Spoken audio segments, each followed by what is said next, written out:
تھم جاتے اور میں موجوں کو سناتا تو ان کی طغیانی رک جاتی. پتہ نہیں تم کس مخلوق کس چیز سے بنے ہو, کس خمیر سے بنے ہو. تمہارے سینوں میں دل نہیں ہے, پتھر ہیں, اور پتھر سے بھی زیادہ کوئی سخت ہے. اشد قسوۃ من الحجارہ, پتھر بھی اللہ کی ہیبت سے لرزتا ہے اور کانپتا ہے. پر تم کون سے انسان ہو, کیسے سینوں میں دل لیے پھرتے ہو کہ 5 دفعہ اتنا بڑا بادشاہ تمہیں پکارے, حی علی الصلاۃ حی علی الصلاۃ. ایک تھانے دار پکارے گلستان کالونی کا کہ تمہارا سمن ہے آ جاؤ, تو سر پہ پاؤں رکھ کے بھاگے. ڈی سی پکارے تو کام چھوڑ کے بھاگے. اور تمہارا زمین آسمان کا بادشاہ تمہیں دن میں 5 دفعہ پکارے اور کانوں پہ جوں نہ رینگے, اور 8ویں دن مسجد کو آ رہے ہوں. کیا 8ویں دن کھانا کھایا ہے؟ کیا آج ہی پانی پیا ہے؟ کیا آج ہی چائے پی ہے؟ یہ ایسی جفا اپنے آپ سے کرتے, شیطان سے کرتے, ملک و مال سے کرتے, اپنی دکانوں سے کرتے. یہ بے وفائی اللہ سے کیوں کی ہوئی ہے؟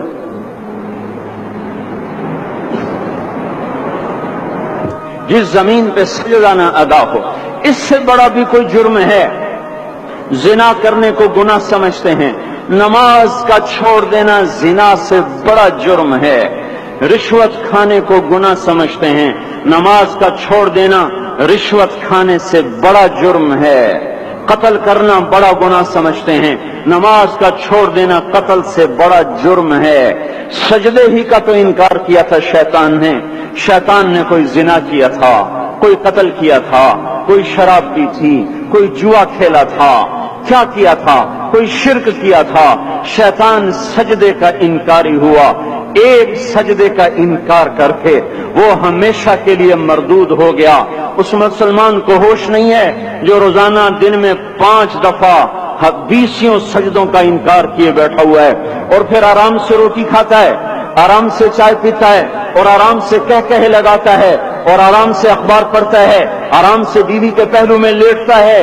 ایک سجدے کا انکار ہو کر شیطان ہمیشہ کے لیے مردود ہوا. جس نے فجر کا انکار کیا سجدوں کا, پھر ظہر کے سجدوں کا مذاق اڑایا, پھر عصر کا مذاق اڑایا, پھر مغرب اور عشاء کا مذاق اڑایا. گھر میں نماز پڑھنا بھی چلو نہ پڑھنے سے تو بہتر ہے, پر یہ بھی نماز کا مذاق ہی ہے. اور 8ویں دن سر پہ ٹوپی رکھ کے آیا. 8 دن جس نے اتنے سجدوں کا انکار کیا, وہ اس بات سے نہیں ڈرتا کہ کہیں اللہ اسے مردود نہ کر دے. تو کیا ہوگا اس دن جب جن بچوں کی خاطر یا جس نفس کی خاطر اللہ کے بغاوت کی کہ اٹھا نہیں جاتا, آیا نہیں جاتا, گرمی بڑی ہے, سردی بڑی ہے, اندھیرا بہت ہے. کیا قبر کے اندھیرے یاد نہیں ہیں؟ کیا قبر کی گرمی یاد نہیں ہے؟ کیا جہنم کی آگ بھول گئے؟ کیا جہنم کے عذاب بھول گئے؟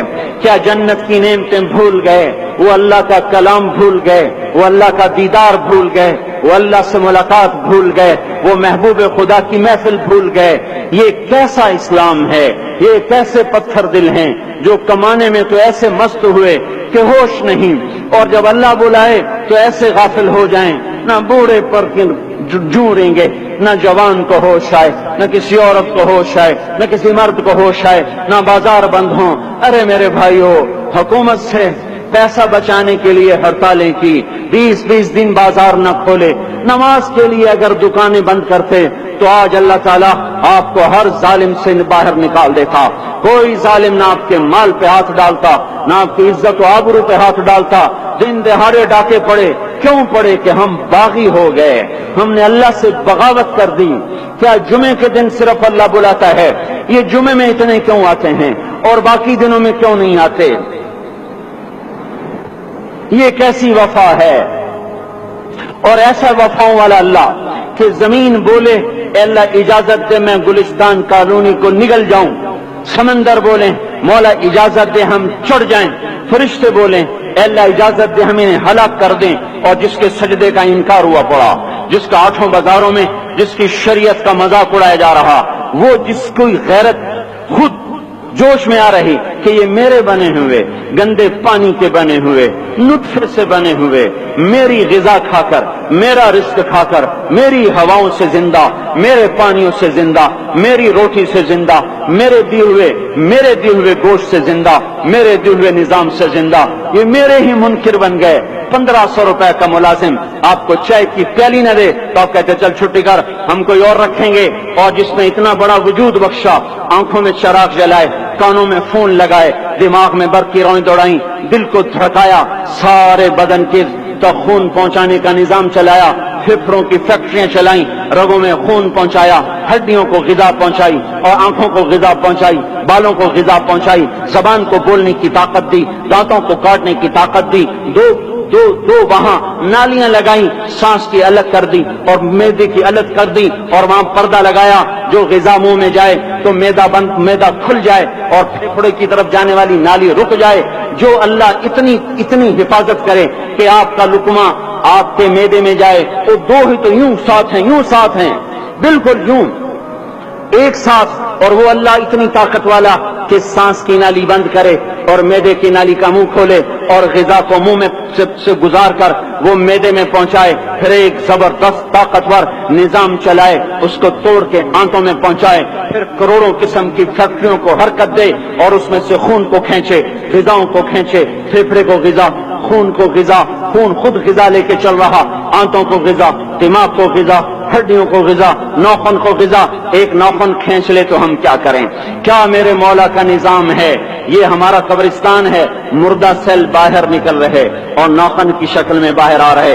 پھر آگے جا کے اور سخت ہو رہے تھوڑا سا ناخن زیادہ کٹ گیا سارا دن سی کرتا ہے سارا دن ہائے کرتا ہے یہی ناخن میرا رب کھینچ لے تو ہم تو ایک ناخن کا شکر ادا نہیں کر سکتے یہ جوڑ بنا دیے سیدھا کر دے تو ہم اسی کا شکر ادا نہیں کر سکتے میرے بھائیوں یہ سب کچھ کر کے پھر ہم اللہ کے باغی ہو جائیں ہے کوئی عقل میں آنے والی بات ہے کوئی سوچ بچار کی بات کہ 1500 صرف دیے اور اس نے چائے کی پیالی نہ دی تو نکال دیا اس نے گاہک کو ڈیل نہیں کیا تو نکال دیا اور یہ وجود کہاں سے خرید کے لائے یہ زمین کس نے بچھا کے دی والارض وضعها للانام اے میرے بندو میں نے ہی تو تمہیں بنا کے دی فاکہۃ دیکھو میں نے تمہارے لیے پھل نکالا